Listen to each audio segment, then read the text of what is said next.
Olá, tucanos! O vídeo de hoje tem como título Máquinas Vivas e é o 6º episódio da nossa série de estudos O Mistério dos Dois Livros. No livro de Salmos, capítulo 104, verso 24, nós lemos o seguinte: Quantas são as tuas obras, Senhor? Fizeste todas elas com sabedoria. A terra está cheia do que criastes. Imagine um submarino capaz de mergulhar 20 metros e aguentar altas pressões do fundo do mar. Ele mergulha graças à água que entra por suas narinas e passa pela cabeça, resfriando um líquido gorduroso que se solidifica, aumentando seu peso em cerca de 40 quilos. Depois do esforço, o líquido derrete e o submarino volta à superfície. Nosso submarino também usa um sonar de última geração na densa escuridão. Essa máquina aquática pode ainda montar um novo submarino dentro de si mesmo e equipá-lo com combustível que ele mesmo desenvolve de fábrica. O combustível é injetado na água e não se mistura com ela, sendo absorvido pelo novo submarino, que irá crescer com esse combustível. O que nós estamos descrevendo, na verdade, é uma máquina viva, a baleia cachalote. Não é fantástico que alguns animais sejam tão inteligentemente construídos?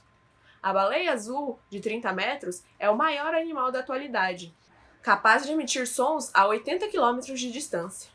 Um bebê humano poderia engatinhar dentro de suas artérias grossas. Para dormir, a baleia azul flutua e enquanto metade do cérebro descansa, a outra metade fica funcional e impede que a baleia se afogue, já que ela é um mamífero e respira ar. Como esse mecanismo poderia ter sido desenvolvido ao longo de milhares de gerações, sem ter sido projetado exatamente assim desde o início? Charles Darwin sugeriu que as baleias tinham evoluído de animais semelhantes a ursos que caçavam no litoral. Será que realmente um urso pode se tornar uma baleia? Parece que o homem se esqueceu de quem projetou essas máquinas maravilhosas. As máquinas precisam de um projetista ou surgem sozinhas?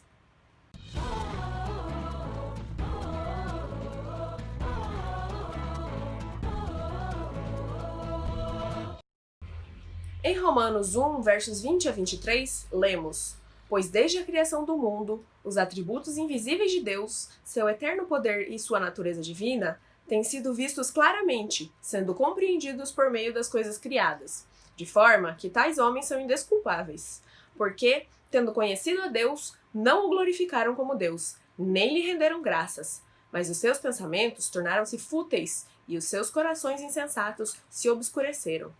Dizendo-se sábios, tornaram-se loucos, e trocaram a glória do Deus imortal por imagens feitas segundo a semelhança do homem mortal, bem como de pássaros, quadrúpedes e répteis.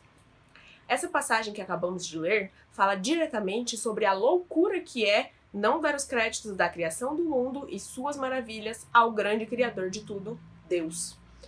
Como dizer que Deus não existe e que o universo surgiu por meio de uma explosão e milhares de anos de evolução, os homens pensam que estão sendo sábios, mas na verdade eles são apenas loucos. No livro de Êxodo, nós lemos sobre um dia especial e diferente.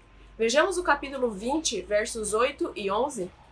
Lembra-te do dia de sábado para santificá-lo, pois em 6 dias o Senhor fez os céus, a terra, o mar e tudo que nele existe.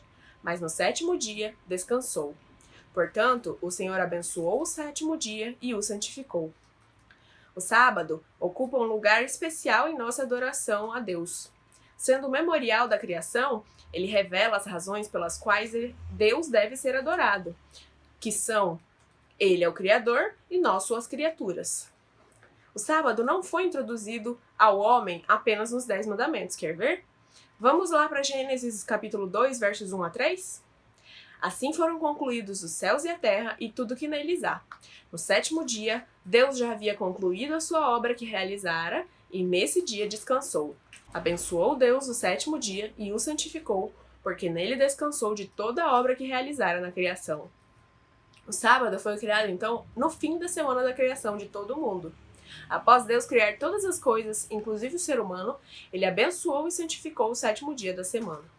Existem algumas pessoas que pensam que o sábado é algo exclusivo dos judeus, mas se você parar para pensar, vai perceber que o sábado foi criado antes mesmo de todos os judeus começarem a existir. O sábado, ele foi criado para toda a humanidade. E até quando o sábado será honrado?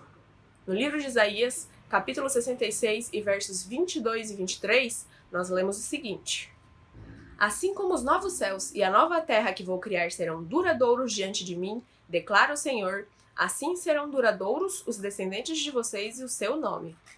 De uma lua nova a outra e de um sábado a outro, toda a humanidade virá e se inclinará diante de mim, diz o Senhor. Então vemos aqui que o sábado ele começou a ser guardado lá no Jardim do Éden e ele continuará a ser guardado até o novo céu e a nova terra, quando Jesus voltar. Quando nós falamos que somos adventistas, nós sempre dizemos que guardamos o sábado. Mas o que é guardar o sábado? Guardar, honrar, essa é uma atitude de respeito. Significa que nós sabemos que o sábado é um dia especial, um dia que não nos pertence para fazermos coisas de interesse próprio, mas sim para buscarmos a Deus, estarmos em comunhão com os irmãos e aprendermos mais do Senhor. Nós também falamos que o sábado é um dia de descanso. Descansar no sábado é uma expressão bíblica. Essa expressão tem um significado muito mais profundo do que simplesmente parar de fazer alguma coisa. Literalmente, é como se o sábado fosse um dia para curtir coisas diferentes da rotina normal que vivemos em torno de nós mesmos, descansar da nossa rotina e recuperar as nossas energias. Então, qual a maneira correta de guardar o sábado? Existem muitas passagens na Bíblia que explicam isso. Vamos ver algumas delas? Vamos começar com Êxodo 1, versos 22 e 23. No sexto dia, recolheram o dobro, 2 jarros para cada pessoa. E os líderes da comunidade foram contar isso a Moisés, que lhes disse: Foi isso que o Senhor ordenou. Amanhã será dia de descanso, sábado consagrado ao Senhor. Assem e cozinhem o que quiserem. Guardem o quanto necessitarem até a manhã seguinte. Assim, a primeira maneira que vemos na Bíblia de guardar o sábado é preparando as refeições na sexta-feira, o dia anterior. A segunda maneira que podemos guardar o sábado encontra-se em Neemias capítulo 10, verso 31. Quando os povos vizinhos trouxeram mercadorias ou cereal para venderem em dia de sábado ou festa, não compraremos nesses dias. Então, nós vemos aqui que no sábado nós não devemos comprar e nem vender. Terceira maneira que nós podemos guardar o sábado é encontrada em Isaías capítulo 58, versos 13 e 14. Se você vigiar os seus pés para não profanar o sábado e para não fazer o que bem quiser em meu santo dia, se você chamar delícia o sábado e honroso o santo dia do Senhor, e se honrá-lo, deixando de seguir o seu próprio caminho, de fazer o que bem quiser e de falar futilidades, então você terá no Senhor a sua alegria. E eu farei com que você cavalgue nos altos da terra e se banqueteie com a herança de Jacó, seu pai, pois é o Senhor quem fala. Esse verso, ele nos deixa muito claro que o sábado não é para fazermos nossa própria vontade, mas sim a vontade de Deus. A quarta maneira está em Lucas 4,16. Ele foi a Nazaré, de onde havia sido criado, e no sábado entrou na sinagoga, como era seu costume, e levantou-se para ler. No sábado, nós devemos ir à igreja e ler a Bíblia. A quinta maneira pode ser vista em Mateus 12, 1. Naquela ocasião, Jesus passou pelas lavouras de cereal no sábado. Seus discípulos estavam com fome e começaram a colher espigas para comê-las. No sábado, nós devemos também comer e satisfazer as nossas necessidades básicas. Não há problema algum em fazer aquelas coisas que são essenciais para a vida, como comer, beber água, ir ao banheiro. Tudo bem. Em Mateus 12, verso 2, nós vemos a sexta maneira de guardar o sábado. Quanto mais vale um homem do que uma ovelha, portanto, é permitido fazer o bem no sábado. Fazer o bem no sábado é essencial. Nós devemos sempre atender às necessidades dos irmãos, e o sábado não é diferente. E por fim, em Atos 16, verso 13, encontramos a sétima maneira de guardar o sábado. No sábado saímos da cidade e fomos para a beira do rio, onde esperávamos encontrar um lugar de oração. Sentamo-nos e começamos a conversar com as mulheres que se haviam reunido ali. No sábado, então, nós devemos meditar e orar. Se possível, devemos fazer isso em meio à natureza. Estar no meio da criação é a melhor maneira de encontrar o Criador. Sobre isso, a escritora adventista Ellen White disse em seu livro Vida e Ensinos, na página 83, o seguinte: o que Deus deseja que conheçamos a seu respeito está revelado em sua palavra e em suas obras. As belas coisas da natureza revelam o seu caráter e poder criador. São a sua dádiva à raça humana, a fim de mostrar o seu poder e de mostrar que ele é um Deus de amor. Mas ninguém está autorizado a dizer que Deus mesmo esteja presente na flor, em pessoa, na folha ou na árvore. Essas coisas são obras de Deus e revelam seu amor à humanidade. Mas então, você pode me perguntar, Rebeca, que horas eu começo a guardar o sábado então? Meia-noite? Para sabermos que horas começar a guardar o sábado, precisamos entender que o dia bíblico é diferente do dia que estamos acostumados. Lembra lá na criação como as passagens dos dias estavam escritas? Falava assim: houve tarde de manhã, o primeiro dia. Houve tarde de manhã, o segundo dia. E assim por diante. Então, nós sabemos que a tarde, biblicamente, é o período escuro e a manhã, o período claro. Ou seja, quando lemos na Bíblia tarde, ela representa o período da noite e manhã representa o período do dia. Então, o dia bíblico começa ao anoitecer e vai até o próximo anoitecer, ou seja, o próximo pôr do sol. Quer ver isso na prática? Então vamos conferir Levíticos 23, verso 32. É um sábado de descanso para vocês, e vocês se humilharão. Desde o entardecer do 9º dia do mês até o entardecer do dia seguinte, vocês guardarão este sábado. Outra confirmação está em Neemias 13:19. Quando as sombras da tarde cobriram as portas de Jerusalém na véspera do sábado, ordenei que fossem fechadas, e só fossem abertas depois que o sábado tivesse terminado. Coloquei alguns de meus homens de confiança junto às portas, para que nenhum carregamento pudesse ser introduzido no dia de sábado. Ficou claro então para você? O sábado sagrado começa no pôr do sol da sexta-feira e vai até o pôr do sol do sábado.